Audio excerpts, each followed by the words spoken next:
right, we're going to try to answer the one question that we get hit with probably more than anything. And we've explained it before, but a lot of people haven't heard it, so we're going to explain it again. We're going to explain where the infamous Crimson Tips name came from. Oh, God.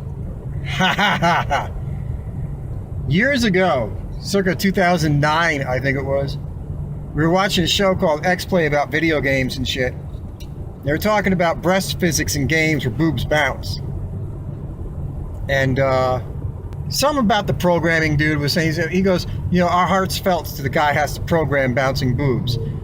And he climbs the corporate ladder and climbs to the crimson tips of Mount Mammaries. No, he was describing the tits themselves. He said he has to sculpt blah blah blah blah blah blah the crimson tips of Mount Mammary.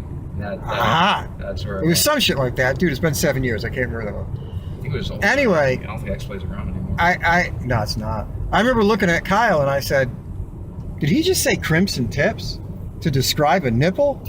That's the funniest fucking thing I ever heard of in the history of my life. And I can't remember. I think it was you who said we should make that a band name. Was that you? I think so. Might have been. It was one of the two of us. I can't remember. But I remember at the end of the conversation, we were like, that would be the perfect name for the band.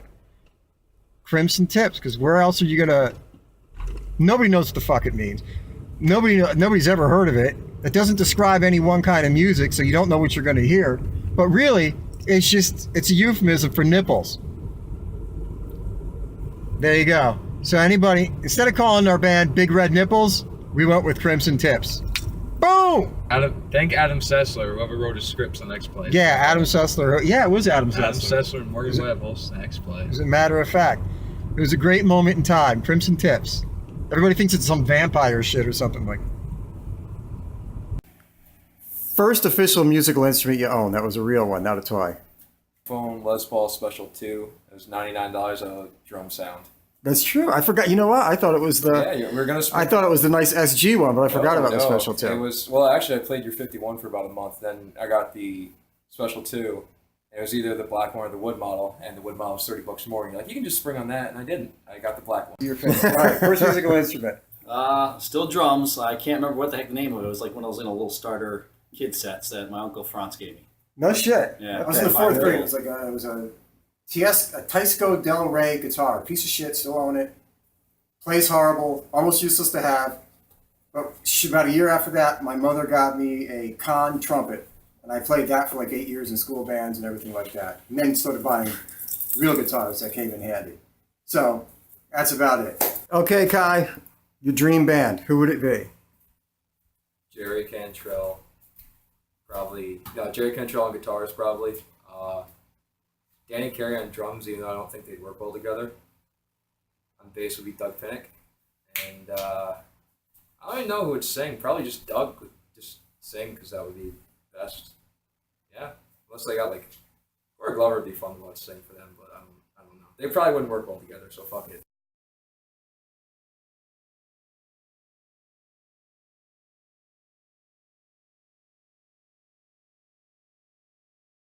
Definitely gotta go Dave Grohl on the drums. He's definitely my best and my favorite drummer.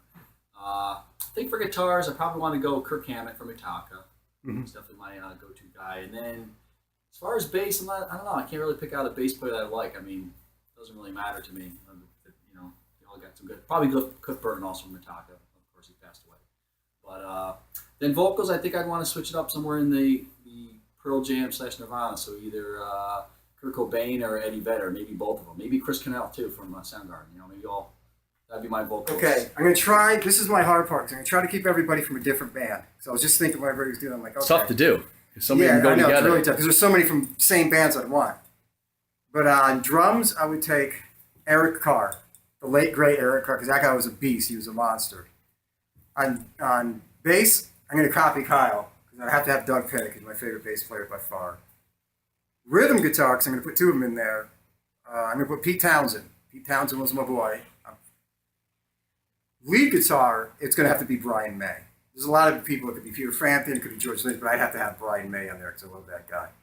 And then for vocals, that's tough because I wanted to say Freddie Mercury maybe, but or even Steve Perry from Journey was an amazing singer. But I'm going to go for an amazing front man before an amazing vocalist, and I'm going to go with either David Bowie because like he was a shit. or even my old childhood hero in the 80 to 82 range, Adam Aaron.